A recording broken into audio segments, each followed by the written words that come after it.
C'est un jour mémorable pour la communauté de Katiola. Votre initiative, monsieur le ministre-gouverneur, de mettre en œuvre à Katiola un centre d'écoute et d'accompagnement à l'effet de prendre en charge toutes les personnes vulnérables de notre région, de notre département, de notre commune, est une initiative que nous devons saluer. Le ministre-gouverneur du district autonome de la vallée du Bandamon, Jean-Claude Kouassi, a officiellement inauguré le centre d'écoute et d'accompagnement thérapeutique CEAT de Katiola. Cette nouvelle structure, la deuxième après celle de Bouaké, est destinée à fournir un soutien essentiel à ceux qui en ont besoin en offrant un espace dédié à l'écoute et au soutien psychologique. La région de Bouaké franchit une étape historique et porteuse d'espérance avec l'ouverture de son deuxième centre de soutien psychologique de première ligne après celui de Bouaké, créé il y a 1 an et quelques mois. L'inauguration du centre d'écoute psychologique et d'accompagnement thérapeutique, CEAT, réalisé par le district autonome de la vallée du Bandamon, au profit des braves et très charmantes populations de la région du Hambol. L'ouverture ici, à Katiola, capitale de la région du Hambol, de ce centre, est la concrétisation de notre vision en faveur d'un développement économique, social, culturel et cultuel, inclusif et humain. Elle est la preuve tangible que dans notre district, nous souhaitons vivement ne laisser personne sur le bord du chemin, surtout pas ceux qui traversent les périodes les plus sombres de leur vie. En rapprochant ces services des habitants du Hambol, le nouveau centre offre un cadre idéal pour échapper aux pressions quotidiennes et surtout bénéficier d'un accompagnement thérapeutique de qualité. Cette initiative prometteuse marque un tournant dans l'accompagnement thérapeutique de la région, apportant ainsi espoir et soutien à tous ceux qui en ont besoin. À l'occasion de la participation des éléphants de Côte d'Ivoire à la Coupe d'Afrique des Nations Maroc 2025, Jamana TV a décidé de plonger au cœur de l'ambiance populaire. Nous avons promené notre micro dans les rues animées de Bouaké pour recueillir les impressions et les espoirs des habitants au sujet de leur équipe nationale. La Côte d'Ivoire va gagner. La Côte d'Ivoire va gagner au moins 2-0. Mais ça va chauffer sur les éléphants, mais la victoire nous revient. On ne change jamais l'équipe qui gagne. L'équipe qui gagne est toujours à la tête. Déjà, nous sommes déjà allés au premier tour.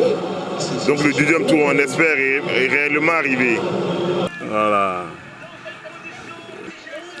C'est la victoire des éléphants.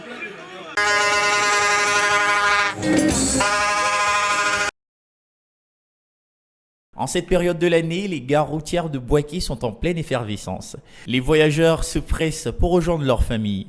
Et les cars et les taxis brousses sont pris d'assaut et l'atmosphère est chargée d'une impatience joyeuse. Pour cette fin d'année et particulièrement, la direction générale a augmenté avec de nouveaux bus qu'ils ont mis en circulation. C'est-à-dire que ces nouveaux bus-là vont impacter, disons, le service que nous allons rendre à la population de Bouaké en particulier. Au marché de poulet, les vendeurs crient à tue-tête pour attirer les clients, tandis que les acheteurs négocient habilement les prix.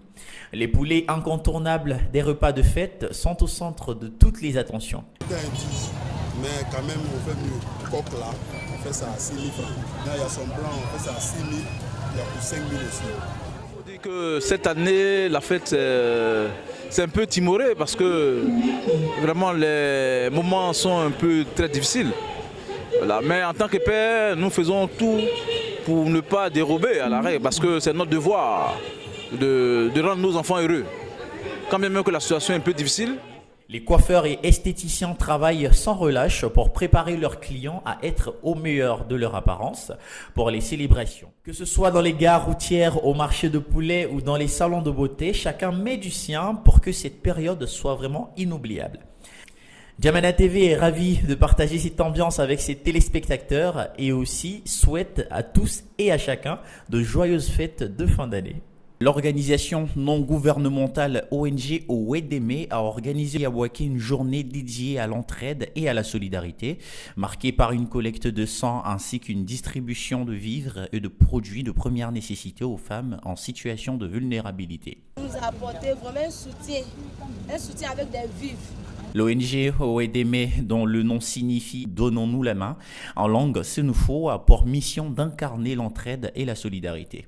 Cette journée s'inscrit donc dans cette philosophie avec 3 axes majeurs pour célébrer la santé et la vie en prélude aux fêtes de fin d'année. Owedeme est une ONG que j'ai mise en place pour aider les femmes, pour s'entraider. Nous avons placé le thème sur 3 axes.